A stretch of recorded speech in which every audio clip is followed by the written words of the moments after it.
kept jumping from his father's stomach to his mother's back. Otherwise, the rooftop was fairly quiet, with only a couple dozen guests enjoying the warmth of the sun.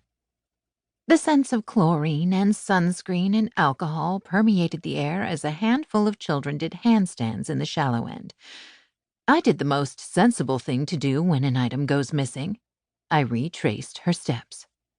With my eyes on the ground, I left the bar area and weaved through flirtatious encounters, men looking for a refill, women searching for a dry place to sit.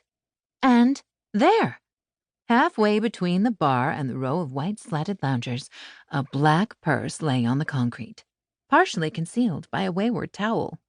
I scooped it up, kicked the towel out of the way, and held it above my head. The woman at the bar clapped her hands in delight.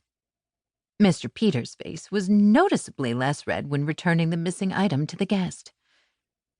"You did it, Miss Murphy," the woman said, flipping it open and riffling through it. "Everything's still here. Oh, thank goodness." Mr. Peters nodded. "Thank you, Miss Murphy." "It's really no bother at all," I said. "Of course, each guest room does have its own safe. Or you could give your passport to the front desk for safekeeping. Then you wouldn't have to be so diligent in looking after your things." The woman's expression changed from gratitude to annoyed, though I had absolutely no idea why. I scratched Presley's ears and, with a wave, left before another meltdown occurred. The lobby of the Pinnacle was bustling with new arrivals. Guests read newspapers while loitering on plush chairs.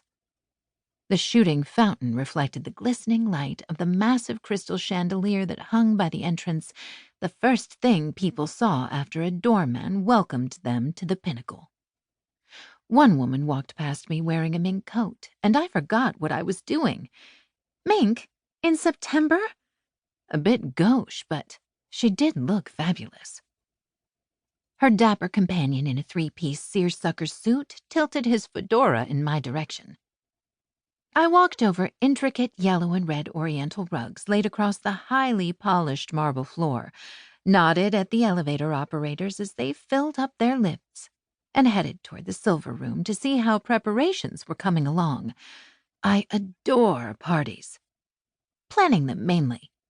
I love to be involved in everything from the seating to the floral arrangements, and getting dressed up and having a drink while eavesdropping on all the newest gossip is my favorite activity.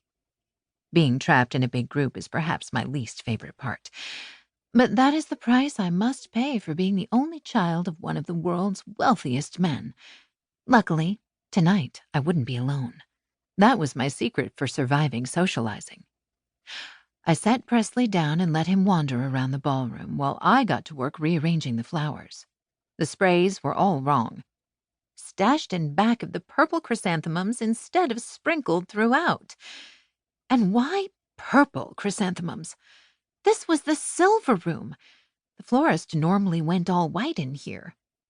There was a crash behind me. Presley yipped, and a Scottish man swore. "Miss Murphy!" Mr. Sharp called from the back alcove of the silver room. I stretched my lips into a smile and walked over to him. He was steadying a giant easel covered in a purple cloth. Ah, more purple. The artist has a theme in mind, then. "Miss Murphy," he said, "your dafty dog got underfoot and knocked into me. I then knocked into a chair, and the chair knocked into this painting." I scooped Presley up from the floor. "Are you hurt, my baby? Did Mr. Sharp step on you?" He wagged his tail and licked my nose. "Poor little baby. Mr. Sharp is sorry, aren't you, Mr. Sharp?" Mr. Sharp was the Pinnacle's manager. Handsome for a man barreling toward 50, he'd come with the purchase of the hotel as a low-level bellboy. Through the years under Daddy's tutelage, he'd climbed to the top of the ranks. He's always impeccably dressed in the finest suits. He keeps his graying hair styled a bit like Elvis's boisterous do, and his voice is thick with a Scottish accent that his years spent living in the States haven't washed away. "Miss Murphy, this is not a place for your dog."